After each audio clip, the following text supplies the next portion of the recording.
तो आज आपको पढ़ना है, देखो टेंस नंबर हम लोग 7 पढ़ रहे हैं, जिसका नाम है past perfect. Past perfect tense, इसको हम लोग कहते हैं पूर्ण भूतकाल कहा जाता है। इसको परफेक्ट को पूर्ण कहेंगे, पास्ट को भूत, और टेंस को क्या कहते हैं। हाँ चलिए, ये आपकी परफेक्ट की पहचान होती है। चलो आ जाओ, पहचाना सब लोग जानते हैं ना, कि जब कोई वाक्य होगा उस वाक्य के अंत में चुका था, चुके थे, चुका चुकी आ गया तो परफेक्ट की पहचान है। और जब था आ जाएगा तो पास्ट कर देंगे। और इसका बनाने के नियम होता है ना, सब्जेक्ट होगा तब आपके हाइड होगा, वर्ब का तीसरा रूप होगा तब आपके पास सब्जेक्ट हो जाएगा। अगर निगेटिव बनाएंगे तो सब्जेक्ट होगा प्लस हाइड होगा प्लस नॉट, तब वर्ब का तीसरा रूप हो जाता है। आप क्या से शुरू होगा तो पहले हाइड लगा देंगे, और क्या। ये तो सबसे सिंपल यही टेंस है, सब्जेक्ट हाइड और तब वर्ब का तीसरा रूप, तब ऑब्जेक्ट लिख दो। निगेटिव रहेगा तो सब्जेक्ट प्लस हाइड तब नॉट, तब वर्ब का तीसरा रूप, तो ऑब्जेक्ट लिख देंगे।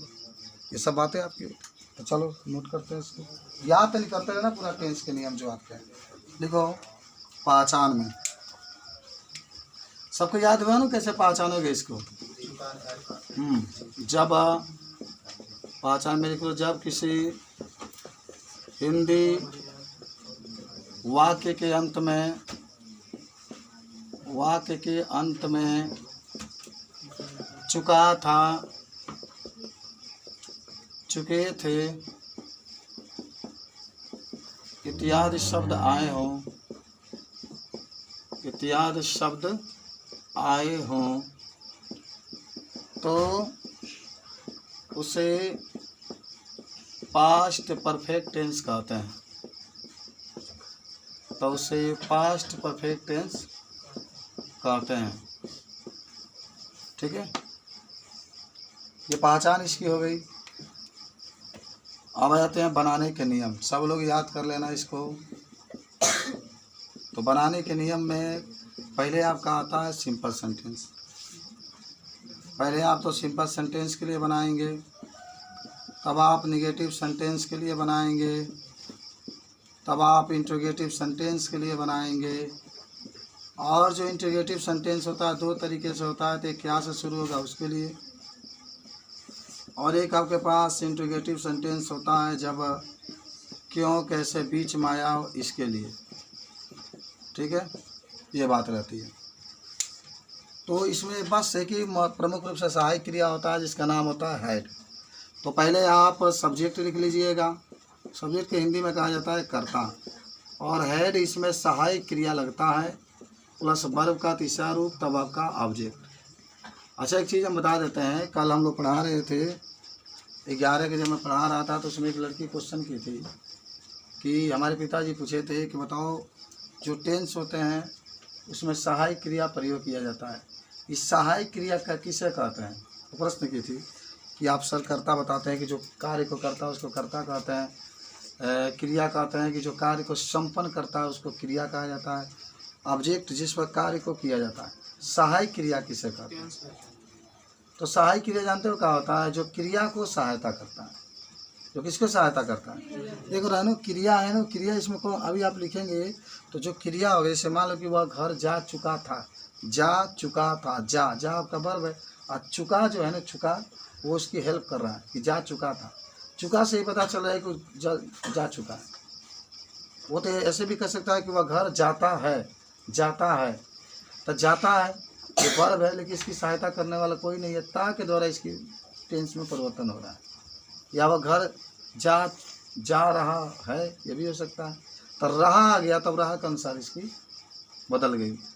तो जा वर्ब है, लेकिन रहा है, चुका आ रहा, ता आ रहा है, उसके अनुसार इसकी माने ये हेल्प कर रहे हैं क्रिया को। तो नाम है बस सहायक क्रिया, ऐसे भी बता सकते हैं कि सहायक क्रिया वो होता है जो क्रिया को सहायता करता है, और आप इसमें हेड का यूज कर देंगे। ठीक है, निगेटिव बनाना सब लोग जानते हैं, हमेशा नॉट तीसरा नंबर पर आता है। ये तो बात आपको मैंने कल भी कहा था। तो पहले सब्जेक्ट लिख लेंगे, तब हेड लिखेंगे, तब नॉट लिखेंगे, तब वर्ब का तीसरा रूप लिखेंगे, तब आप ऑब्जेक्ट लिखेंगे।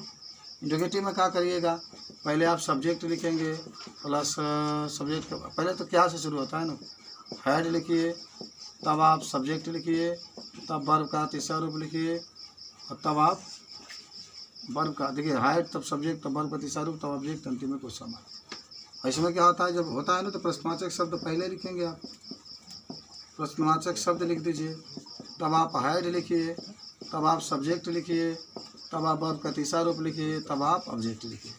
ये कुछ नियम होते हैं, इस नियम के तहत आप बना सकते हैं सारे वाक्य को। देखो इस वाक्य को हम लोग देखते हैं कैसे बनाएंगे, ठीक है। 5-6 वाक्य को देख लेते हैं, आप वैसे बना भी लेंगे, बाकी आपको बोल देंगे तो लिख लीजिएगा, ठीक है। देखो कोई कहा कि हम लोग क्रिकेट खेल चुके थे, देखो समय बीत चुका है, समय क्या होता है बीत चुका है। और समय के हिसाब से आप देखें आज के परिवेश में तो जो लोग बचपन में जो लोग उस समय के टाइम एक तनी ऐसा पढ़ लेते थे तो उनको नौकरी मिल जाती थी।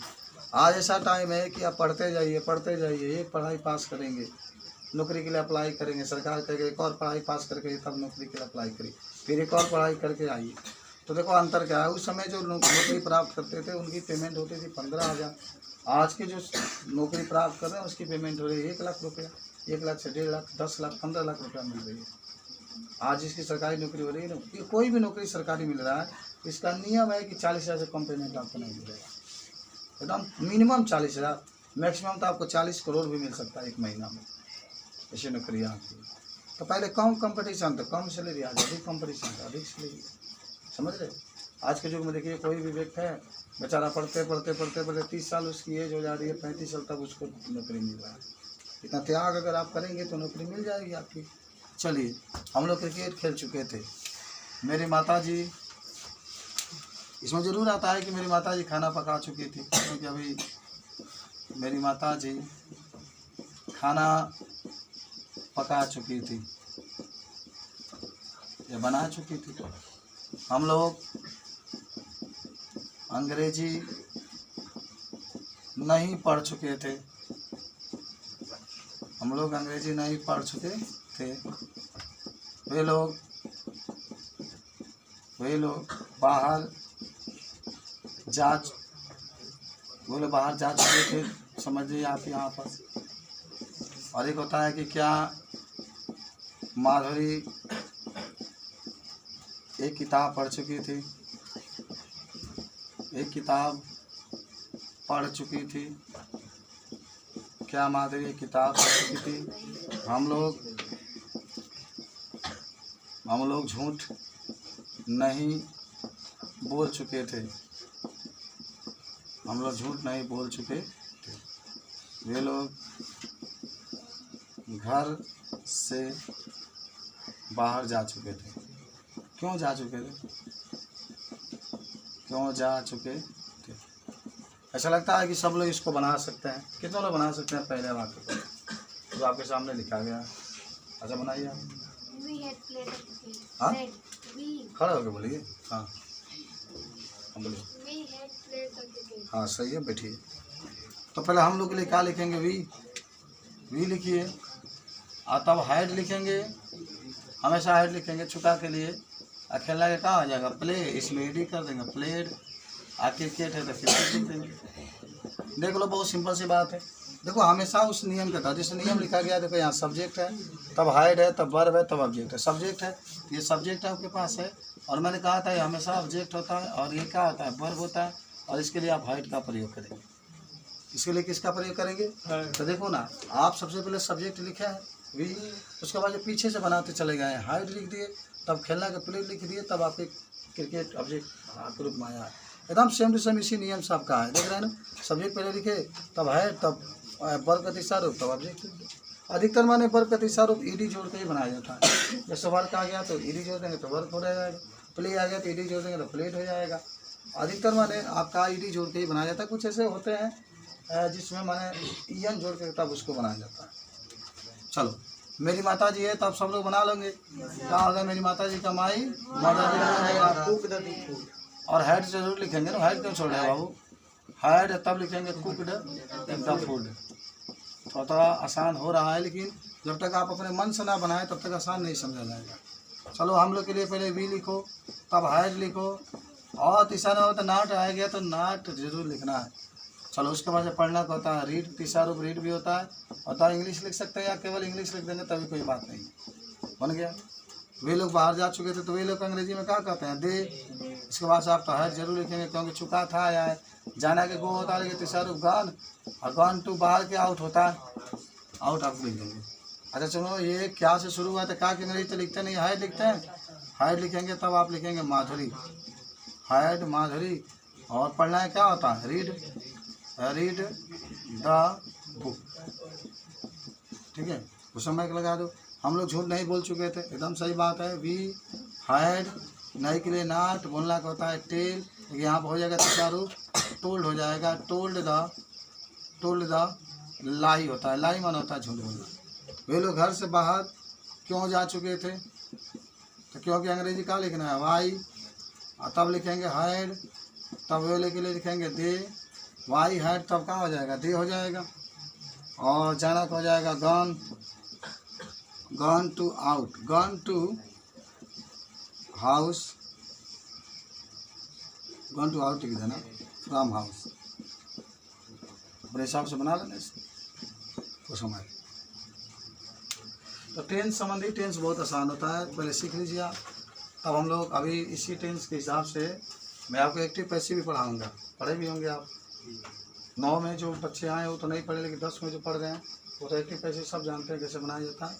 ये टेंस का नियम याद रहेगा तभी आपको अच्छा लगेगा उसमें।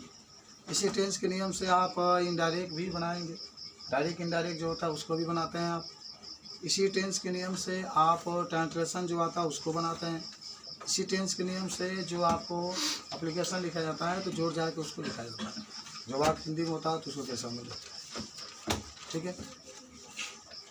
बहुत टेंस उपयोगी है ना, इसके द्वारा ही आप आगे बढ़ सकते हैं, बता सकते हैं इसमें, ठीक है। तो इसको बनाने का नियम आपने जान गया, सब्जेक्ट है प्लस हैड है प्लस वर्ब का तीसरा रूप, तब आपका ऑब्जेक्ट है। चलें अब आगे हम लोग बढ़ते हैं, लिख लो, बना के लेकर आना।